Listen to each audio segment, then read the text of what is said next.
క్రీస్తునందు ప్రియమైన మీ అందరికీ ప్రభువైన యేసుక్రీస్తు నామములో వందనాలు తెలియపరుస్తున్నాను. ఈ శ్రమకాల ధ్యాన కూడికల్లో మనం దేవుని యొక్క వాక్యాన్ని మనం క్లుప్తంగా ధ్యానం చేసుకుందాం.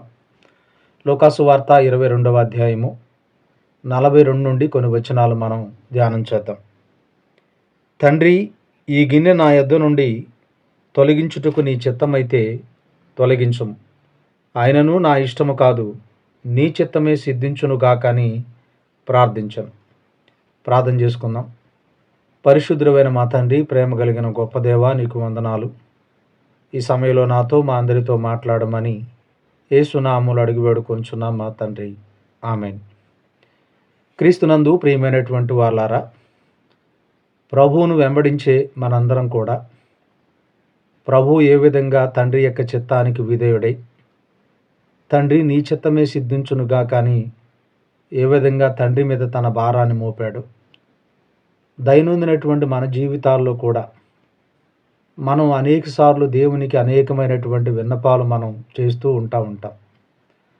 అయితే మనం చేయాల్సింది, మనం అడగవలసింది ఏంటంటే, నీ చిత్తమైతే అది జరగనివ్వు ప్రభువా, నీ చిత్తము కానిదైతే దాన్ని దూరపరచు ప్రభువా అని కూడా మనం ప్రార్థన చేయాలి. ఒక భక్తుడు అంటాడు, నా అవసరతలు చాలా ఉన్నాయి, వాటి కొరకు నేను ప్రార్థన చేస్తూ ఉంటాను. అయితే నేను అడిగేది ఇప్పుడు నాకు అవసరం లేదు.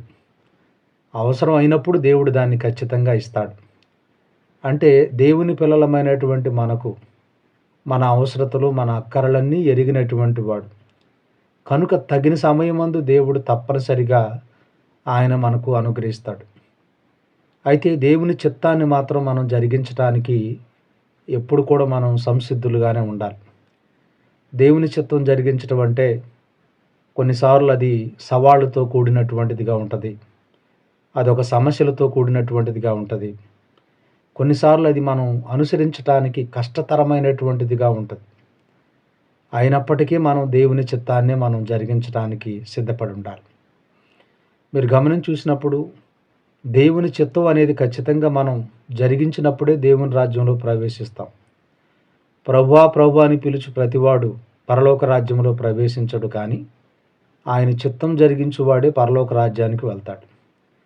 కాబట్టి ఎన్ని ప్రార్థనలు చేసినా, ఎన్ని కానుకలు ఇచ్చినా, ఎన్ని పండుగలు చేసినా, ఎన్ని శ్రమకాల ధ్యాన కొడుకులు ఈ విధంగా మరి మనం ధ్యానం చేసినప్పటికీ దేవుని చిత్తాన్ని జరిగించినప్పుడు ఎప్పటికీ మనం దేవుని రాజ్యానికి వారసులం కాలేం. లోకము దాని ఆశయు గతించిపోవును, కానీ దేవుని చిత్త ప్రకారం జరిగించువాడు నిరంతరము నిలిచి ఉంటాడు. కాబట్టి విశ్వాస జీవితంలో నిలబడాలంటే, స్థిరంగా ఉండాలంటే మనం దేవుని చిత్తాన్ని మనం జరిగించాలి. అప్పుడే మనం నిలబడతాం. దేవుని చిత్తానికి వ్యతిరేకమైన మార్గాల్లో వెళ్తూ ఉన్నప్పుడు దేవుడు మనతో ఉండడు. సంసోనుతో దేవుడు లేడు ఒకానొక సమయంలో, సౌలుతో లేడు దేవుడు, ఒకానొక సమయంలో దావీదుతో కూడా లేడు.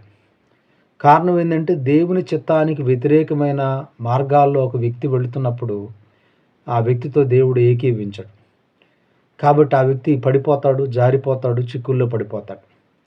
దేవుని చిత్తం ఉన్నవాడు నిలబడతాడు. యేసు ప్రభువారు అంటాడు కదా, ఈ నా మాటలు విని వాటి చొప్పున చేయు ప్రతివాడు బండ మీద తన ఇల్లు కట్టుకున్న బుద్ధిమంతునికి పోలి ఉంటాడు. వాన రాని, వరద రాని, ఏమన్నా రాని అతడు నష్టపోడు, ప్రమాదంలో పడ్డు, నవ్వులు పాలవ్వడు. అతడు ధైర్యంగా స్థిరంగా ఉండగలుగుతాడు. కనుక దేవుని చిత్తం అనేది మనం జరిగించే వారంగా ఉండాలి. మీరు కీర్తన 40వ అధ్యాయం మీరు చూసినప్పుడు యేసు ప్రభువారిని గురించినటువంటి ప్రవచనాల్లో ఈ 40వ అధ్యాయంలో ఉన్నటువంటి ప్రవచనం మనకి కనబడతా ఉంది. ఏంటంటే, నీ చిత్తము జరిగించటం నాకు సంతోషకరము అనే మాట ఇక్కడ రాయబడి ఉంటుంది. అక్కడ మీరు గమనించి చూసినప్పుడు కీర్తనలు 40వ అధ్యాయము 7వ వచనం నుంచి కనుక మనం చూస్తే 8వ వచనంలో, నా దేవా నీ చిత్తము నెరవేర్చుట నాకు సంతోషము, నీ ధర్మశాస్త్రము నా అంతర్యములో ఉన్నది. నా దేవా నీ చిత్తము జరిగించటం నాకు సంతోషకరం, అది ధర్మశాస్త్రము నా హృదయములో ఉన్నది అని రాయబడింది. ఇదే మాట మనం హెబ్రీలకు రాసినటువంటి పత్రిక మనం 10వ అధ్యాయంలో గనక మీరు గమనించి చూసినప్పుడు ఇక్కడ కూడా యేసు ప్రభువారిని గురించి రాయబడింది. ఎందుకంటే దేవుని చిత్తం జరిగించడం అనేటువంటిది ఎంత సంతోషకరమో అనేది ఇక్కడ రాయబడి ఉంది. 7వ వచనం గనక మీరు చూస్తే, అప్పుడు నేను గ్రంథపు చుట్టలో నన్ను గురించి వ్రాయబడిన ప్రకారము దేవా నీ చిత్తము నెరవేర్చుటకు ఇదిగో నేను వచ్చి ఉన్నానంటిని. అంటే యేసుక్రీస్తు ప్రభువారు దేవుని యొక్క చిత్తం జరిగించటానికి ఈ భూమి మీదకి రాబోతా ఉన్నాడనేది కీర్తన 40వ అధ్యాయంలో ప్రవచించబడింది. ఆ ప్రవచనము యేసుక్రీస్తులో నెరవేరింది అని పౌలు గారు హెబ్రీలకు రాసిన పత్రిక 10వ అధ్యాయము 7వ వచనంలో ఇక్కడ తెలియపరుస్తూ ఉన్నాడు. ఏమని తెలియపరుస్తున్నా అంటే, దేవా నీ చిత్తము నెరవేర్చుటకు ఇదిగో నేను వచ్చి ఉన్నాను.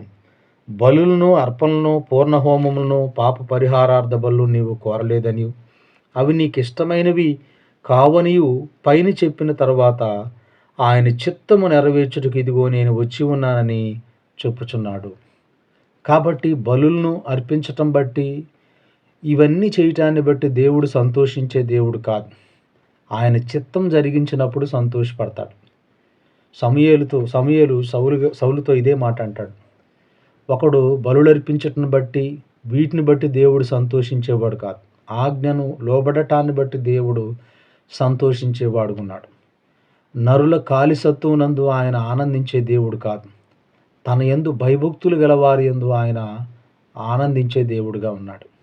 కాబట్టి ఇప్పుడు యేసుక్రీస్తు ప్రభువారు ఉన్నటువంటి పరిస్థితి, ఆయన చెమట రక్తముగా మారేటువంటి అంత తీవ్రమైనటువంటి ప్రార్థనా జీవితాన్ని కలిగి ఉన్నాడు. ఆయనకు తెలుసు కాసేపటి తర్వాత నేను అప్పగించబడతానని, కాసేపటి తర్వాత యోధా వచ్చి ముద్దు పెడతాడని, కాసేపటి తర్వాత ఆయన ఈడ్చుకొని వెళ్ళి మరి భయంకరమైనటువంటి హింసకు గురి చేస్తారని, అవమానకరమైనటువంటి సిలువను వేస్తారని, మరి ఒక భయంకరమైనటువంటి శిక్షను తాను భరించవలసి ఉన్నదని ప్రభువుకు తెలుసు. ఆ గిన్నె శ్రమల గిన్నెను చూపిస్తూ ఉంది. కాబట్టి ఈ గిన్నెలోనిది మరి నీ చిత్తమైతే తొలగించు అంటాడు, కానీ చివరికి ఏమంటాడు, అయినను నా ఇష్టము కాదు నీ చిత్తమే సిద్ధించును గాక. కొన్నిసార్లు మనం దేవుని చిత్తం జరిగించటంలో కొన్నిసార్లు మనకి కష్టాలు, అవమానాలు, ఇబ్బందులు ఇవన్నీ మనకి రావచ్చు. కానీ తర్వాత దేవుడు మనల్ని గొప్పగా హెచ్చిస్తాడు, ఆశీర్వదిస్తాడు. మనం ఎప్పుడు దేవుని చిత్తం జరిగించడానికి సంసిద్ధతను మనం కలిగి ఉండాలి.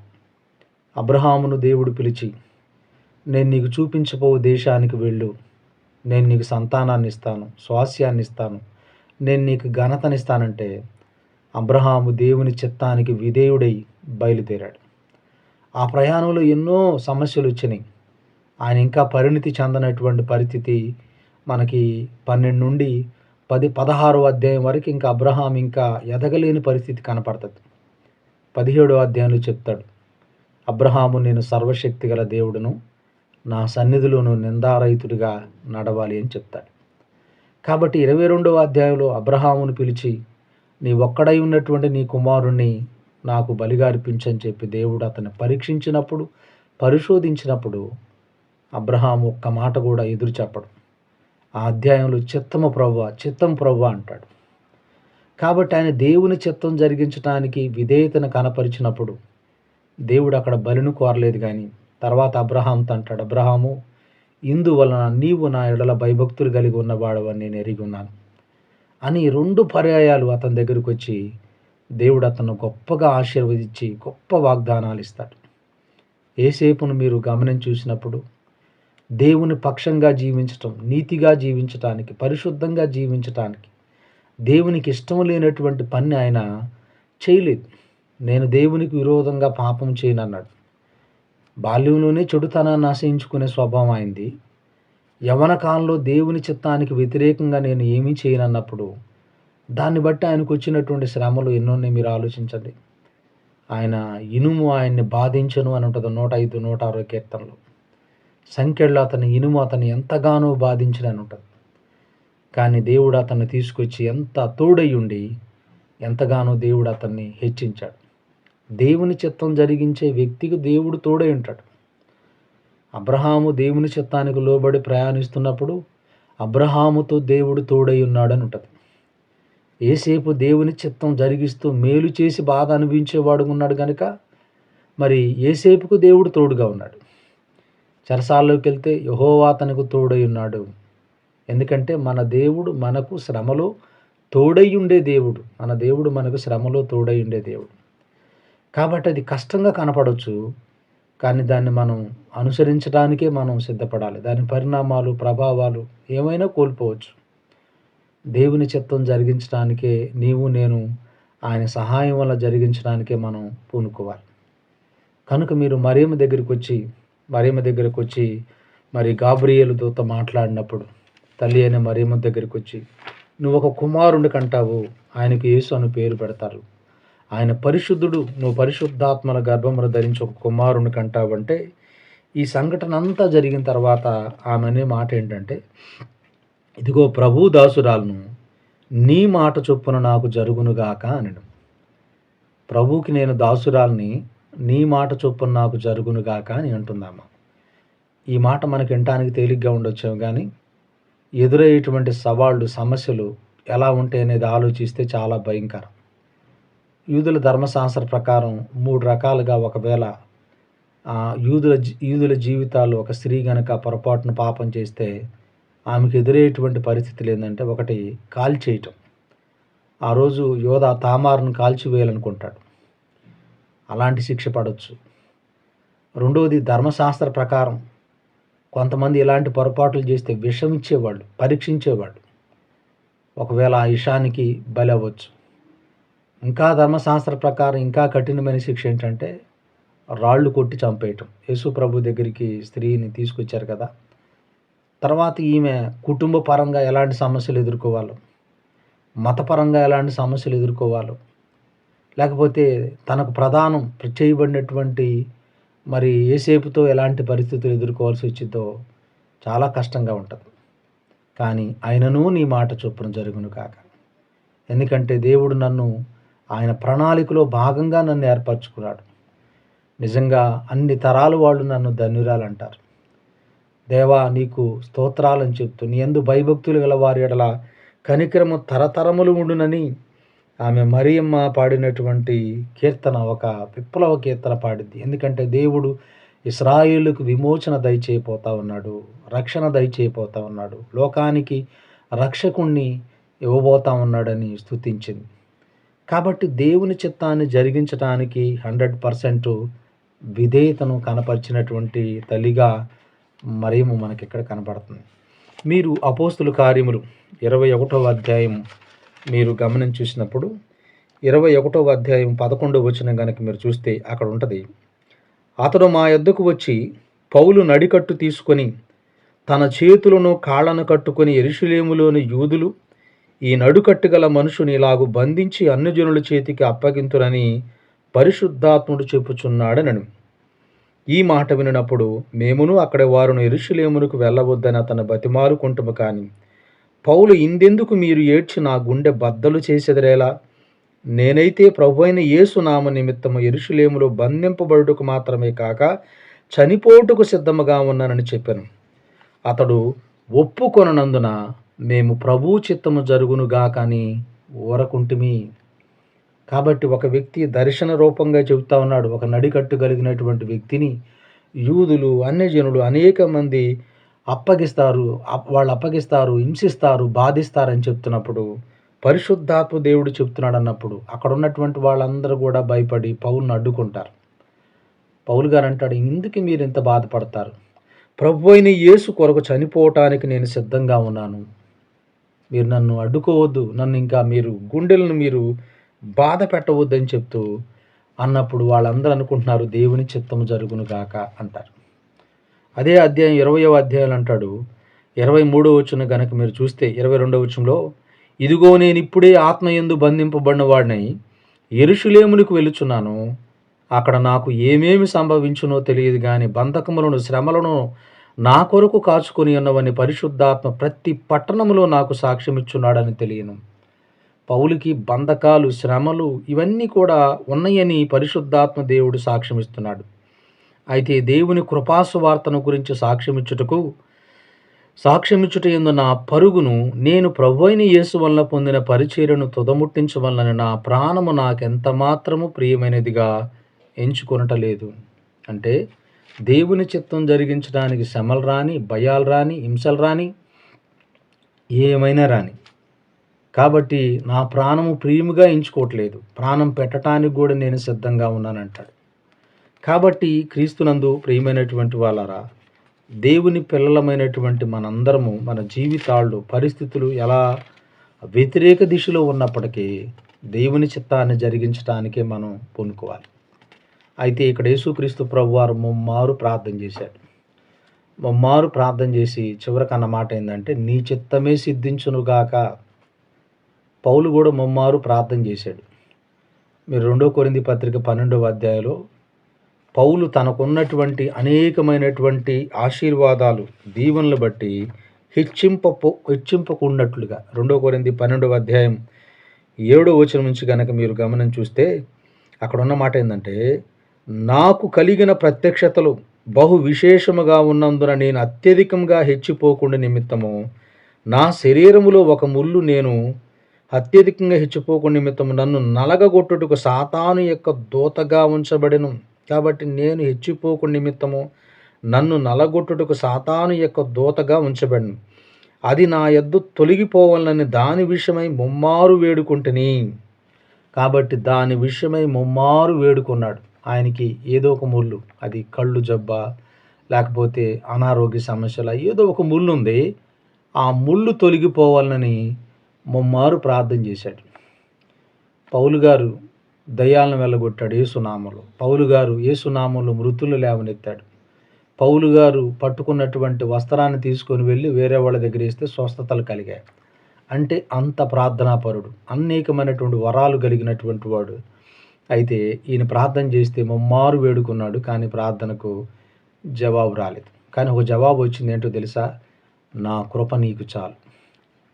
అంటే దావీదు అంటాడు, నీ కట్టడలు నేను గైకొన్నట్లు శ్రమ నుండి నాకు మేలాయని అంటాడు. ఇదిగో నేను శ్రమ కలగక మునుపు నేను నీ మార్గంలో నుండి నేను తొలిగాను, ఆ శ్రమ వచ్చిన తర్వాత నేను నీ తట్టు తిరిగాను అంటాడు. కొన్నిసార్లు కొన్ని జీవితాల్లో కొన్ని సమస్యలు, సేవకులు కావచ్చు, విశ్వాసులు కావచ్చు, భక్తులు కావచ్చు, చాలా కాలం దాని గురించి మనం ప్రార్థన చేస్తూ ఉంటాం. అయితే దేవుడు తన చిత్తాన్ని బట్టి అది ఇవ్వచ్చు, స్వస్థపరచవచ్చు, విడిపించవచ్చు, లేదా దాన్ని అలాగే కొనసాగిస్తూ ఉండొచ్చు. అలా అని దేవుడు మనతో లేడు, మనకు సహాయం చేయట్లేదని దేవుడి మీద ఎప్పుడు కూడా మనం నిరాశ పడకూడదు. అలా నిరాశ పడతా ఉందంటే మన భక్తి ఇంకా పరిణితి చెందలేదు అనేది మనం గుర్తుపెట్టుకోవాలి. యోబుకి అన్నీ పోయినాయి, పిల్లలు చనిపోయారు, ఆస్తి కోల్పోయింది, అన్నీ కోల్పోయాడు. కానీ దేవుడు మాత్రం అన్యాయస్తుడు అనే మాట అనలేదు. పౌలు గారు అంటాడు, శ్రమ రాని, బాధ రాని, హింస రాని, కరువు రాని, ఉపద్రవం రాని క్రీస్తు ప్రేమ నుండి మనల్ని ఎడబాపు వాడెవడం. అంటే ఇన్ని ఉపద్రవాల్లో 2 కొరింథీ పత్రిక 4వ అధ్యాయంలో మేము దినదినము మేము క్షీణించున్నాము, మేము మరణమునకు అప్పగింపబడతా ఉన్నాము. క్షణకమైనటువంటి ఈ శ్రమలు మాకు అత్యధికమైనటువంటి మహిమను తీసుకొస్తాయి. మేము దృశ్యమైన వాటిని చూడక అదృశ్యమైనటువంటి వాటిని దానిని చూస్తున్నామంటాడు. అదే 2 కొరింథీ 11వ అధ్యాయంలో ఆయన శ్రమల లిస్టు చెప్తాడు. ఆపదల లిస్టు చూస్తే దాదాపు ఒక 40-50 ఆపదలు, ఉపవాసాలతో, దొంగలతో, ఆకలి దప్పులతో, దిగంబరత్వంతో ఇన్ని ఆపదలు ఉన్నాయి. మరి ఇన్ని ఆపదలో మరి దేవుడు తనకు సహాయం చేయలేదని ఎక్కడ కూడా అనలేదు. కాబట్టి మనం గుర్తుపెట్టుకోవాల్సింది ఏంటంటే, దేవుని చిత్తం జరిగించటం, ఆ దిశలో మనం ప్రయాణించటం, ఆ దిశలో మనకు ఎదురయ్యే సవాళ్ళు, సమస్యలు అనేకమైనటువంటివి ఉంటాయి. యేసుప్రభు అంటాడు, మిమ్మల్ని నా నిమిత్తం అధికారుల దగ్గరికి తీసుకెళ్తారు, లేకపోతే అనేక మంది దగ్గరికి తీసుకెళ్ళి మిమ్మల్ని బాధిస్తారు. ఏం మాట్లాడాలని మీరేం పెద్దగా ప్రిపేర్ అవ్వాల్సిన పని లేదు. ఆ క్షణమందు పరిశుద్ధాత్మ దేవుడు మీకు తోడయండి, మీ ద్వారా ఎదురాడుటకు వీలు లేనంతగా దేవుడు మీ ద్వారా మాట్లాడతాడు. అంటే శ్రమల జీవితంలో గుండా మనం వెళ్తా ఉన్నప్పుడు భక్తుడు అంటాడు, నీ చిత్తానుసారంగా జీవించుటకు నాకు నేర్పుము ప్రభు అంటాడు 143వ కీర్తనలో. కాబట్టి ఆయన చిత్తంలో మనం నడుస్తూ ఉన్నప్పుడు మనకు కొంచెం భయంగా, ఇబ్బందిగానే ఉంటుంది.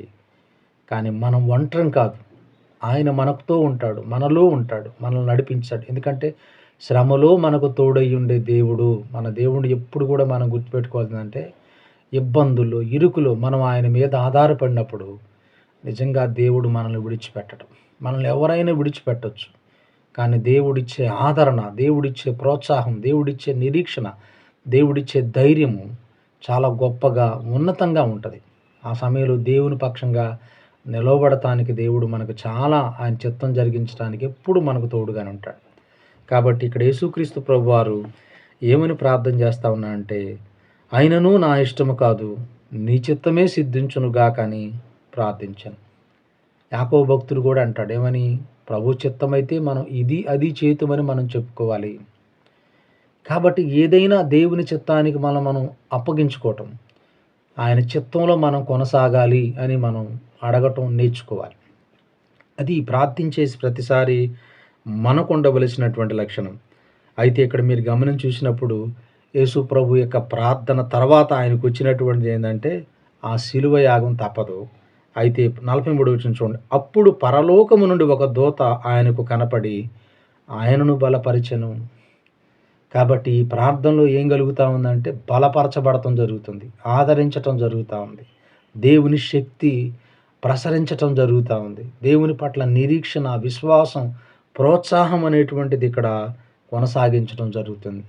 అప్పుడు మీరు చూడండి, ఆయన వేదన పడి మరింత ప్రార్థన చేయగా ఆయన చెమట నేల పడుచున్న గొప్ప రక్త బిందువులు వలె ఆయను ఇంకా ప్రార్థన చేస్తూ ఉన్నాడు. ఇంకా ఆదరించబడతా ఉన్న కొద్దీ ఇంకా దేవుని సన్నిధిలో ఇంకా ప్రార్థన చేస్తూ చెమట రక్తపు బిందువు అంత ఎంతగా యేసుక్రీస్తు ప్రభువారు ఇక్కడ ప్రార్థన చేస్తూ ఆయన ప్రార్థన చాలించి లేచి తన శిష్యుల దగ్గరికి వచ్చి వారు దుఃఖము చేత నిద్రించుడు చూసి, యేసు ప్రభు శిష్యులు కూడా దుఃఖంతో నిద్రిస్తున్నారు. ఎందుకంటే ప్రభువు చెప్పాడు కనుక, నేను మీకు మరలా కొన్నాళ్ళ తర్వాత కనపడడం, నేను ఈ విధంగా శ్రమ పడబోతా ఉన్నానని వారు తెలుసుకున్న తర్వాత ఎంతో దుఃఖపడి యేసు ప్రభు చెబుతున్నమాట, మీరెందుకు నిద్రించున్నారు? శోధనలో ప్రవేశించుకున్నట్లు లేచి మెలకుగా ఉండి లేచి ప్రార్థన చేయుడని వారితో చెప్పాను. కాబట్టి ఇప్పుడు మన ముందు ఒక పెద్ద శోధన రాబోతోంది.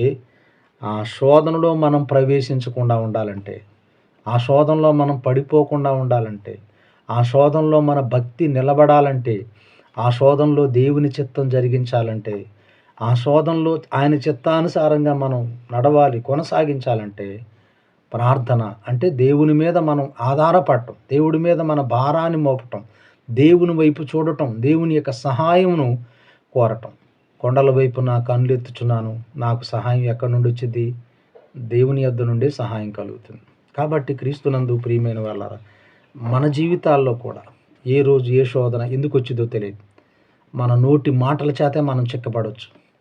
మనకు ఎదురయ్యే పరిస్థితులు, సన్నివేశాల్లో మనకు తెలియకుండానే మన చిన్న చిన్న సమస్యలే మన కుటుంబాల్లో పెద్ద పెద్ద సమస్యలు అవుతాయి. ఒక చిన్న మాట, ఒక చిన్న సిచ్యువేషన్, చిన్న సందర్భం ఆ పెద్ద పెద్ద సమస్యలకు, అపార్థాలకి, నష్టాలకి, మన యొక్క అపరాధ భావాల్లోకి వెళ్ళిపోవటానికి వీటన్నిటికీ కారణం కావచ్చు. కానీ ప్రార్థనా జీవితం ఎప్పుడు కూడా మనం యేసు ప్రభువు నేర్పింది ఏంటంటే మనకు ప్రార్థన శోధనలో ప్రవేశించుకున్నట్లు మెలకుగా ఉండి ప్రార్థన చేయండి. శోధనలోకి తేక మమ్మల్ని దుష్టు నుండి తప్పించమని మనం ఆ పరలోక ప్రార్థనలో కూడా మనం చూస్తాం. కాబట్టి శోధనలో ప్రవేశించుకున్నట్లు ప్రార్థన చేయాలి. అదేవిధంగా ప్రార్థించిన ప్రతిసారి మనం నీ చిత్తమే సిద్ధించునుగాక, నీ చిత్తం కాంది నాకు ఏది ఇవ్వద్దు. ఎందుకంటే ఒకవేళ అది నాకు నష్టాన్ని, కీడును, అది నన్ను పాడవటానికి అదేమైందంటే కారణంలోకి వెళ్ళిపోయింది. మీరు చూడండి, గిద్యోను ఎంత పరాక్రమవంతుడు, ఎంత యుద్ధాలు చేయించి తిరిగి వస్తాడు ఆయన మిద్యానీయులతో. వాళ్ళందరూ కొన్ని ఆభరణాలు ఇస్తారు, అవన్నీ తీసుకొచ్చి ఒక ఎఫోదుని చేస్తాడు. అది ఆయనకు కీడుగా, వారి కుటుంబానికి ఉరిగా మారింది. హిజ్కియా ఎంత భక్తుడు, ఆయన జీవితంలో జరిగిన సంఘటనలు, మరి ప్రార్థన చేస్తే దేవుడు ఒక దేవదూతను పంపాడు, ప్రార్థన చేస్తే మరి ఆయుష్ను పొందాడు. ఇంత గొప్ప భక్తుడు చివరికి గర్వించి చాలా శోధనలోకి వెళ్ళిపోతారు. కాబట్టి దేవుని చిత్తం, నీ చిత్త ప్రకారంగా మమ్మల్ని నడిపించని, దేవుళ్ళో నమ్మకంగా నడవటానికి, క్రీస్తులాగా మనం ప్రార్థించడానికి సిద్ధపడదాం. అట్టి కృప దేవుడు మనందరికి అనుగ్రహించును కాక. ఆమేన్. చిన్న ప్రార్థన చేసుకుందాం. పరిశుద్ధుడైన తండ్రి, వందనాలు. ఈ మాటలు నాయన మా అందరి హృదయాల్లో ఫలింపచేయండి నాయన. మరి మా జీవితాల్లో ఎల్లప్పుడూ నీ చిత్తం జరుగునట్లుగా నాయన, మీ చిత్త ప్రకారంగా మేము జీవించడం మాకు నేర్పించండి. మానవ రీత్యా మాకు అనేకమైనటువంటి ఆలోచనలు, వ్యర్థమైనటువంటి నడతలు, వాటన్నిటి నుంచి నాయన మమ్మల్ని తప్పించి నీ చిత్తంలో కొనసాగే కృప దయచేయండి. ఈ వాక్యం ఉంటున్న ప్రతి ఒక్కరిని పేరు పేరు మీరు దీవించి వారితో మీరు ఎల్లప్పుడూ ఉండండి. వారి కుటుంబాన్ని, బిడ్డలను ప్రతి ఒక్కరిని మీరు ఆశీర్వదించండి. ప్రతి కుటుంబానికి రక్షణ దయచేయండి. వారి కుటుంబంలో ప్రభువా సమాధానం, ఆశీర్వాదం తోడుగా ఉండనిమ్మని మా ప్రభువైన యేసుక్రీస్తు నామములో అడిగి వేడుకొనుచున్నాం తండ్రి. ఆమేన్. ప్రభువు మిమ్మల్ని దీవించును గాక. ఆమేన్. అందరికీ వందనాలు.